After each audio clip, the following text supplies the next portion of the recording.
Perkenalkan, nama saya Resul Salsabila Febrianti. Saya Arlinda Sinantika. Nah, di sini kami akan mempresentasikan mengenai model prediksi risiko gagal jantung dengan menggunakan algoritma KNS. Lalu di sini kita akan menjelaskan prosesnya secara langsung melalui poin-poin berikut. Yang pertama ada dataset loading, yaitu membuat dataset yang digunakan untuk analisis pada kali ini. Yang kedua ada features description, yaitu menjelaskan arti dan pentingnya setiap kolom dalam dataset yang telah disajikan. Yang ketiga ada processing, yaitu menangani missing value atau nilai nol dan fitur yang tidak relevan jikalaupun ada. Lalu yang keempat ada feature and label class atau splitting, memisahkan antara variabel input, fitur, dan target prediksi atau label. Lalu yang kelima ada try test data splitting, yaitu membagi data menjadi data latih atau training dan data uji atau testing untuk evaluasi model. Lalu yang selanjutnya yang keenam yaitu ada KKN simple modeling, yaitu membangun model prediksi menggunakan algoritma Nearest Neighbors atau yang biasa disebut dengan KNN. Yang terakhir di sini kita akan melakukan evaluasi model, yaitu mengukur performa model dengan metrik evaluasi seperti perkurasi, presisi, recall, atau frequency score. Oke, langkah yang pertama kita butuh mengimpor library yang dibutuhkan seperti Pandas untuk membaca data dan sklearn untuk proses machine learningnya. Nah, dataset yang tersedia saat ini saya dapatkan melalui link GitHub dosen saya, dan kita akan membaca dataset tersebut dengan menggunakan perintah pd-read csv ini. Setelah dataset diimpor menggunakan perintah yang tadi, hasilnya akan muncul beberapa data pasien yang dituliskan di beberapa kolom. Selanjutnya kita akan menjelaskan deskripsi kolom-kolom yang ada pada dataset tersebut. Nah, dataset Heart CSV ini berisi berbagai fitur klinis yang dapat digunakan untuk memprediksi risiko penyakit jantung.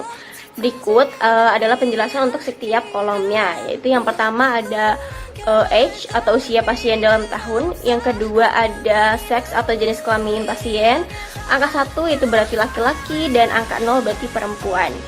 Yang ketiga ada CP, kolom CP yaitu chest pain type ya, yaitu tipe nyeri dada yang dialami pasien dengan nilai diskrit ada 0, 1, 2 dan 3.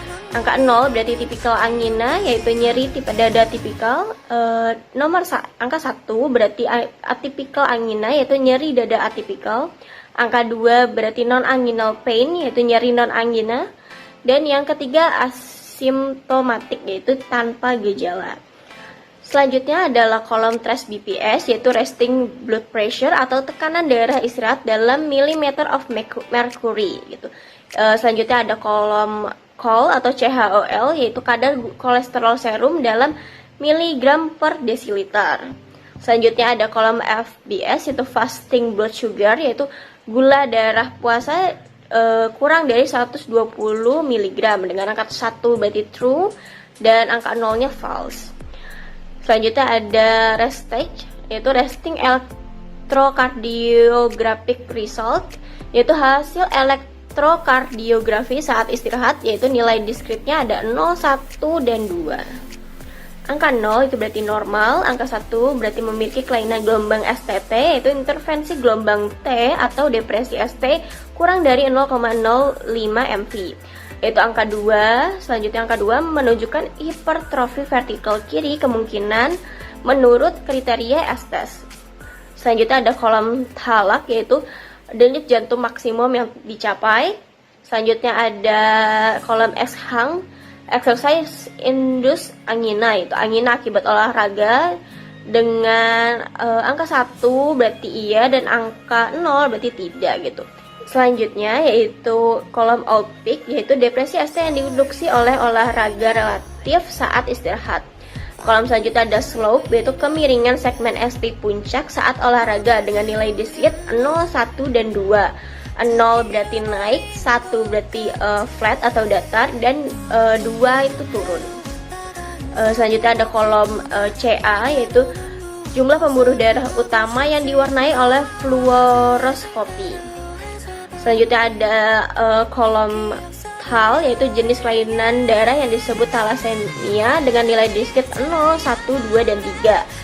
0 itu berarti tidak diketahui, 1 itu normal, 2 itu cacat tetap, dan 3 itu cacat yang dapat dibalikkan. Dan yang terakhir ada kolom target, yaitu variabel target yang menunjukkan keberadaan penyakit jantung. Dengan angka 1 berarti ya ada penyakit jantung, dan angka 0 berarti tidak. Nah, ini adalah kolom yang akan kita prediksi. Selanjutnya kita akan melakukan pengecekan apakah ada dataset yang memiliki nilai yang kosong dengan menggunakan perintah berikut ini. Setelah dilakukan pengecekan dengan perintah ini, ternyata hasil semuanya adalah 0, yang artinya data lengkap dan bisa langsung digunakan tanpa harus dibersihkan terlebih dahulu. Lalu selanjutnya kita masuk pada bagian time test data splitting. Ini kita masukin dulu rumus Pythonnya, lalu kita running. Nah, training set ini digunakan untuk melatih model. Testing set digunakan untuk mengevaluasi kinerja model pada data yang belum pernah dilihat sebelumnya. Hal ini penting untuk memastikan model dapat digeneralisasi dengan baik pada data baru dan tidak overfitting atau terlalu cocok dengan data pelatihan. Di sini ada from learn.model underscore selection import train test underscore split, mengimpor fungsi train underscore test underscore split dari pustaka scikit-learn. Lalu ada test underscore size sama dengan 0,2, itu menentukan bahwa 20% data akan digunakan untuk testing dan sisanya 80% untuk training. Lalu di sini ada random underscore state sama dengan 42, ini untuk mengatur seed untuk pencetakan. Ini memastikan bahwa setiap kali kode dijalankan, pembagian data akan selalu sama sehingga hasil dapat direproduksi. Lalu di sini kita ada stratify sama dengan Y.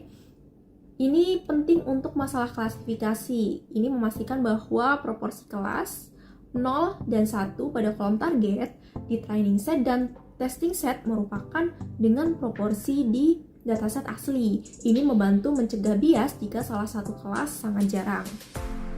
Lalu selanjutnya kita masuk pada langkah ke-6, yaitu KNN Simple Modeling. Sekarang kita akan membangun model K-Nearest Neighbors atau KNN. KNN ini adalah algoritma klasifikasi non-parametrik yang bekerja dengan mencari K atau tangga terdekat dari sebuah titik data baru dan menetapkan kelas berdasarkan mayoritas kelas tetangga tersebut. Nah, setelah kita masukkan rumus Pythonnya dan kita running, maka akan mendapat hasil seperti ini. Jadi from sklearn.neighbors import KNeighbors classifier, itu mengimpor kelas KNeighbors classifier untuk model KNN tersebut. Lalu ada from sklearn.processing import standar scalar, itu untuk mengimpor standar scalar untuk melakukan penskalaan fitur. Lalu scalar itu scalar sama dengan standar scalar kurung buka kurung tutup, itu artinya membuat objek scalar. Lalu x underscore train underscore scale sama dengan scalar.fit underscore transform kurung buka x underscore train kurung tutup, itu untuk melatih scalar pada data training fit dan kemudian menerapkan penskalaan atau transform.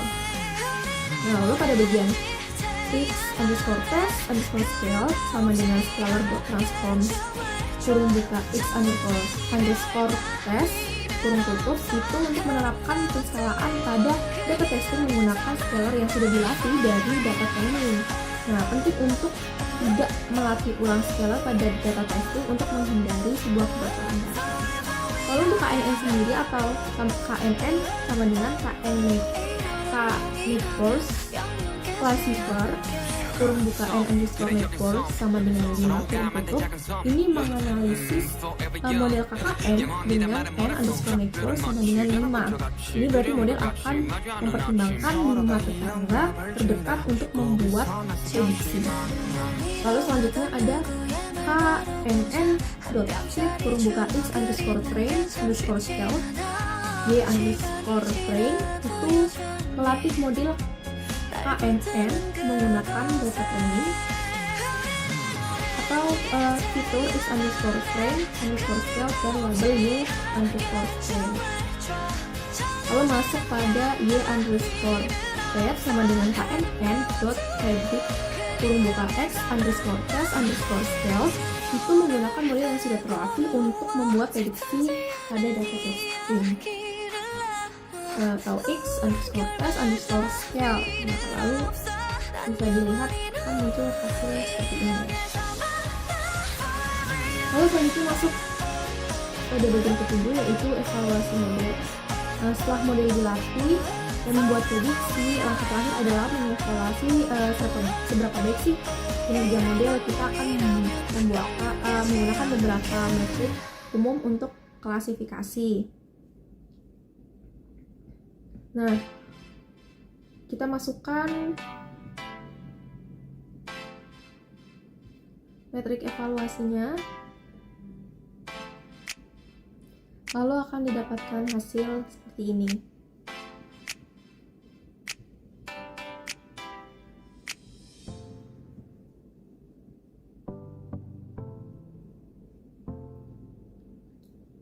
Jadi output yang muncul itu akurasi, seberapa tepat model menebak, classification report, rincian precision, recall, dan F1 score, lalu confusion matrix sendiri, berapa banyak prediksi benar dan juga salah. Jadi kesimpulannya, model KKN ini cukup efektif untuk memprediksi risiko gagal jantung dari data kesehatan pasien. Dengan akurasi yang cukup baik, model ini bisa digunakan sebagai tools untuk pendukung analisis dalam bidang kesehatan. Sekian presentasi yang dapat kami sampaikan. Apabila banyak kekurangan, kesalahan, kami mohon maaf yang sebesar-besarnya. Sekian, wassalamualaikum warahmatullahi wabarakatuh.